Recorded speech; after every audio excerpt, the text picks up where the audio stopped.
You're sexy. You make me laugh. At you, of course, not with you. This isn't a rom-com.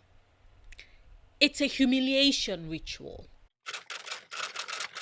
Yes, I am still on the Bridget Jones movie watching train, and I finally made it through the second installment titled Bridget Jones' Edge of Reason, which is quite apt actually, because this film drove me to the edge of my reason, and I just kept screaming into the void, constantly asking myself, how on earth does anyone think this film is in any way funny?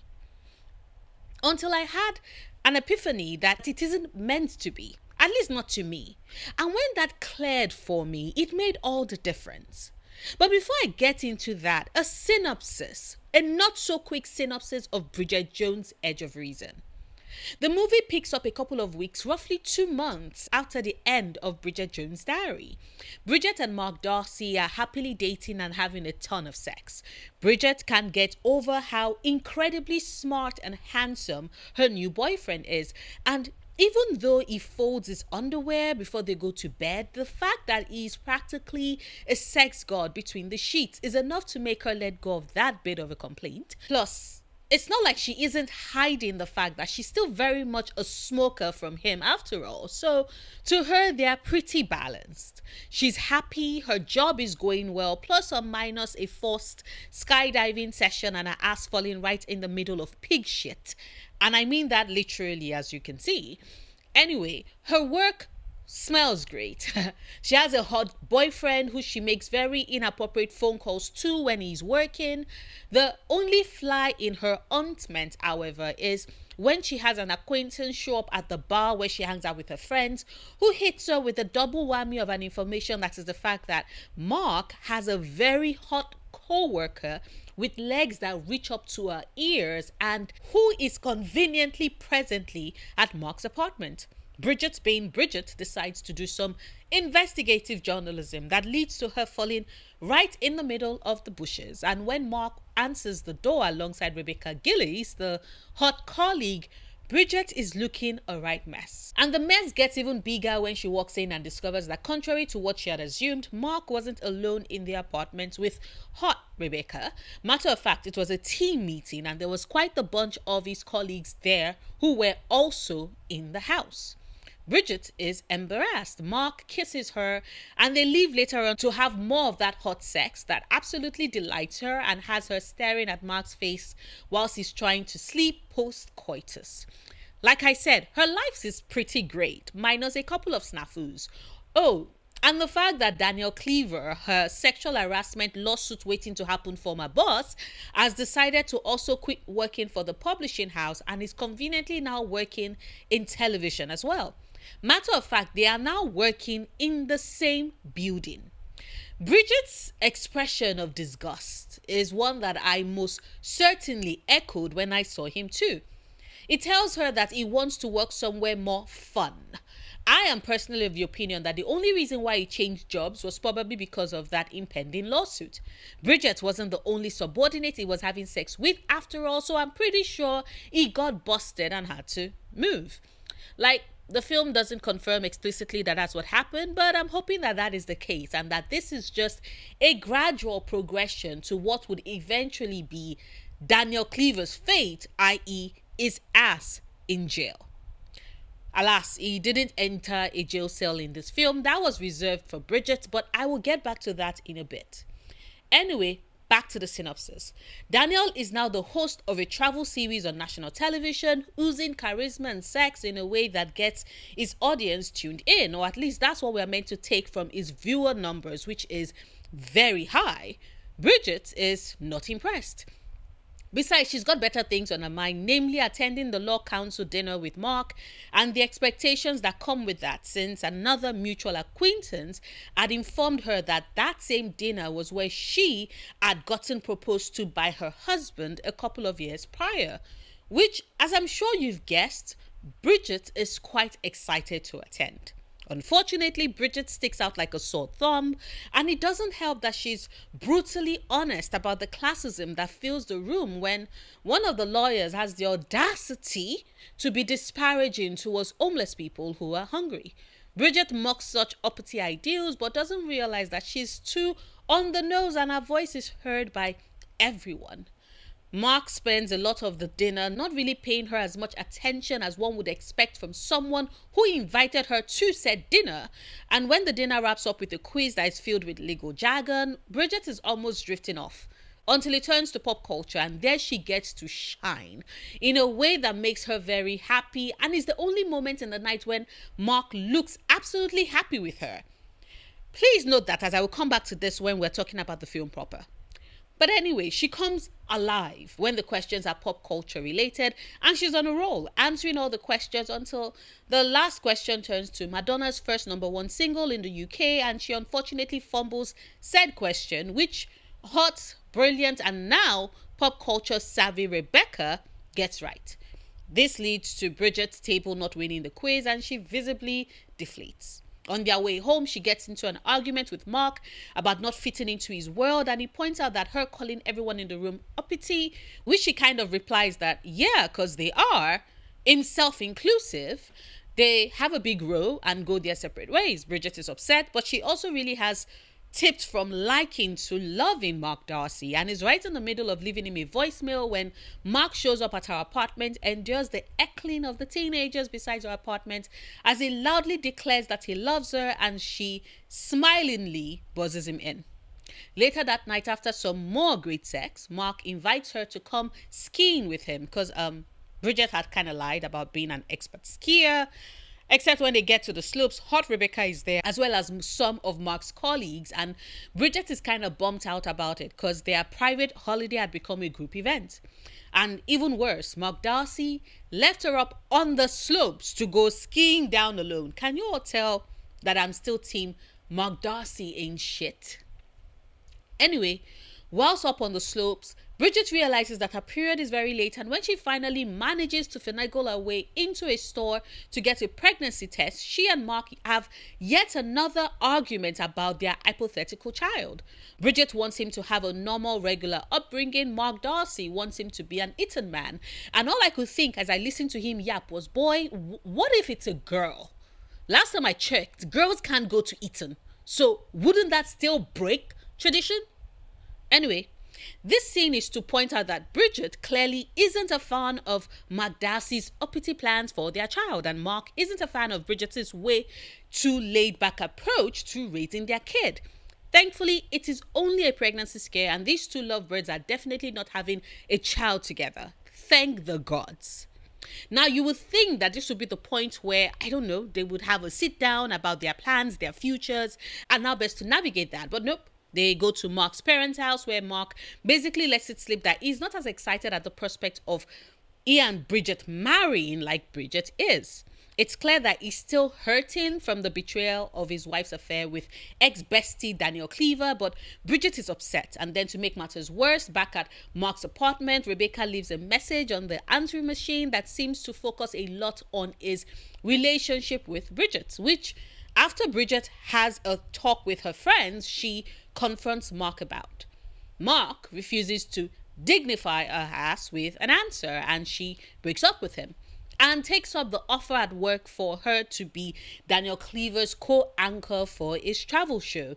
Yes, I know this is the actual reason why the film took Daniel from publishing and brought him into television. It's for the sake of the plot, but hey, I can still dream about him eventually making it to jail. Anyway, they fly together to Thailand alongside one of Bridget's friends, Shaza, who catches the eye of a much younger passenger, Jed, and vice versa.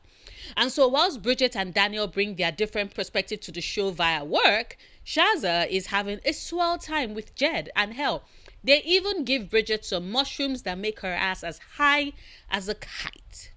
Daniel finds her and brings her to his hotel room where he tries yet again to make a move on her, and she almost gives in but doesn't because, as everyone else already knows, she's very much still in love with Mark Darcy. And just as she's about to leave, a sex worker shows up for the night and Bridget leaves her alone with Daniel, realizing that he's still very much the same Daniel she's always known. She and Shaza pack up at the end of their trip, except Shaza's bag is too full, so Bridget offers to help her carry some of her items, namely the snake fertility bowl that Jed had given Shaza on their trip. They get to the airport and a bunch of police dogs sniff Bridget's bag, and it is revealed that the fertility bowl is stuffed full with cocaine. She lands herself in a Thai prison where she ends up teaching her fellow inmates the correct lyrics to Madonna's Like a Virgin, plus the choreography to boot. Mark shows up and basically tells her that she will be free in a couple of days. When she tries to thank him for his help, he tells her that the embassy already had plans to let her out and he didn't do anything, but with this very hurt expression that anyone would probably be able to clock, that he's most likely hurt at her mentioning the night she had spent with Daniel. And because he's hurt, she isn't able to clarify things to him before he leaves. He heads back home to confront Daniel, who eventually admits that Bridget didn't spend the night with him. Matter of fact, he had spent the night with a Katoi, which, can I say that I did not expect that Bridget Jones would give me trans representation back in 2004. Nice. Double nice. Mark Darcy kicks his ass. Anyway, Bridget is released from prison but comes back briefly to give gifts to her former fellow inmates, including Wonder Bras, and heads back to England where her friends then tell her how much effort Mark had put in to get her released, including personally going to Doha to extradite Jed's coke smuggling ass back home so that he can face the charges and the prison term. Bridget realizes that Mark still loves her and was just upset because he thought she had spent the night with Daniel. She goes running to make her big declaration of love to him, stops by his house, but he isn't there. Instead, it is hot Rebecca who reveals that the one she very much wants is Bridget herself and kisses her. And hot Rebecca becomes scorching Rebecca. They gave me the gay. I am so happy. Unfortunately, Bridget Jones is very much straight. And she turns down poor Rebecca. Rebecca, call me! And goes in search of her man at the Lego Chambers where he works and where she makes her declaration in front of his clients. Darcy pulls her out of the office and Bridget finally gets her proposal. The film ends with her parents' vow renewal ceremony and Bridget catching the bouquet. And all I could think of as the credits rolled was, 1, these two morons never agreed on how they are even going to raise their kids. And now they are getting married. And 2, I have never found a more not funny rom-com. Because here's the thing. Most romantic comedies have to thread a very interesting line of being funny and romantic in equal measure, which is what makes them entertaining. The reason why I was very much not entertained with either Bridget Jones' Diary or Bridget Jones' Edge of Reason is because he tries so hard to play off everything that Bridget was going through as hilarious and funny when it most certainly is not, at least not to me. What instead I was watching on screen was a woman constantly put in a situation where she's humiliated for the sake of the love she's desperate to have, and the movie keeps trying to convince me that I should laugh because it is funny. Now, I still think that Daniel Cleaver is a piece of shit that should be in jail. But nothing he said in that entire film resonated with me more than when he told Bridget that the reason he likes her is because she makes him laugh. At her, not with her. To which the script had her laughing at that statement. And that was when it hit me that the entire film, the entire series of films actually, might just be all about how big of a humiliation ritual dating is for someone like Bridget. Because there's a clear difference between laughing at someone and laughing with someone. And I think that is what highlights why the entire film franchise is false advertising at this point.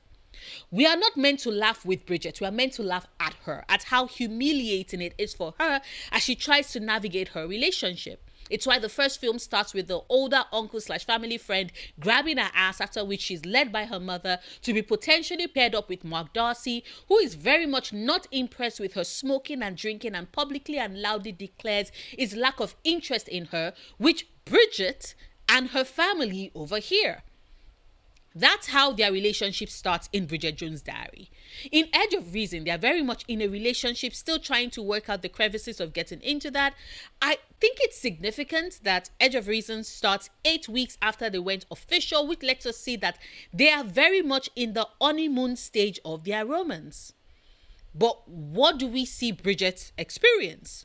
She calls Mark, who waits until she's done talking, to inform her that her attempt at sexy talk was overheard by a room full of his clients, who are diplomats and ambassadors world over, which is humiliating when you really think about it. At no point when she goes on and on does he attempt to stop her or hush her. Hell, he could have easily, the minute she started cutting with her Bridget, you're on speakerphone, and she would have kept quiet. It doesn't. And the movie plays it off as being funny. Once I'm watching that scene and wish that I could be buried 10 feet underground with her, because what in the humiliation? Her needing to crawl up the ceiling to try and spy on a potentially cheating Mark, which the film tries to read as funny, makes zero sense to me, because Bridget is a woman in her 30s. Why would she not just knock on the door and wait to see who opens it? Which, as we know, would be hot Rebecca. And then she can walk in to find out more. No, they need her on that roof so that she can fall off of it and into the bushes below, so that our first introduction to her boyfriend's colleagues who are present in the house is with twigs in her hair and her looking an absolute mess. Even the bit with the law dinner where Bridget gets all dressed up, or as much as she can anyway, only for her to feel like a sore thumb, which heightens her feelings of alienation, because at that moment she needed her boyfriend present to help ease her way and integration with the people he worked with, and Mark Darcy wasn't really doing that. Which then led to a situation that the film tries to convince us is again Bridget putting her foot in her mouth, when, if we're being honest, she is right. Who the fuck has a problem with feeding the homeless if they are in fat, balding, Tory home counties upper middle class twits? Indeed. There were so many instances that night for Mark to stand up for Bridget, and he never does. And instead, she just suffers humiliation upon humiliation that was the start of the crack in their relationship. I don't find it funny that Mark is always depicted and shown as having his shit together, and Bridget is the one that is perpetually a mess. And before you say that, well, it's because Mark Darcy is meant to be a modern take on Fitzwilliam Darcy, and Mr. Darcy has always been quite the taciturn character in Pride and Prejudice, might I point out that Bridget is also meant to be a modern take on Elizabeth Bennet, and yet has zero pride, zero self-respect, and the film keeps going out of its way to make her as inept as possible. It is ridiculous at this point. These two are meant to be in a relationship. They are dating in a rom-com. And yet the person who is always catching the flack, who never gets any wins, and who the audience is made to constantly laugh at, is Bridget Jones. And eventually at some point I had to ask myself if it's not possible that we missed what this film aimed to do. Maybe its aim was to show us how society views women who want these relationships desperately as butts of a joke, because how do you explain this film? And before you tell me, well, Noria, it's a rom-com, that's how rom-coms are, I beg to differ. What do I mean by that? Let's take a look at some of the other rom-coms I've talked about quite recently as an example. How to Lose a Guy in 10 Days and Miss Congeniality. Whilst we see Andy caught in a lot of shenanigans in How to Lose a Guy in 10 Days, it's humorous moments and plot points that have us as the audience both laughing at her, and when we do, it's often because of something that Ben has done in order to try and get her to fall in love with him as per the bet, or we are laughing with her when she's back yet again to try and fulfill the terms of her bet, which is to lose him and his interest in 10 days. Andy Anderson isn't the butt of the joke in that film. Neither is Gracie Art in Miss Congeniality. Like, sure, the film has her do an ugly duckling into a beautiful swan transformation, even though nobody is buying Sandra Bullock as an ugly duckling. And sure, there are funny moments of her trying to fit in the midst of the beauty pageant, which has us laughing at her. But she gets her wins. She gets her turnaround. The girls become her friends and her family. We start to laugh with her. She isn't humiliated constantly throughout the film. I cannot say the same about Bridget Jones, and that irks me. Because I personally find it very insidious that this film is basically just a running gag that has Bridget at the center of it, and it makes me think of the amount of disrespect that the story itself gives her character. And if it's not in a way kind of hinting at the disrespect that a lot of women will just have to endure when it comes to their dating life. But maybe that is just me. Maybe you've watched Bridget Jones' Edge of Reason and Bridget Jones' Diary and think I am talking out of my ass. As always, I would love to hear your thoughts. Please drop them down in the comments. Like this video if you watch this far and haven't done so yet. Share this if you want. Support me on Patreon if you can. And until tomorrow's video, do remember, obsessing over the things you love, perfectly valid coping mechanism.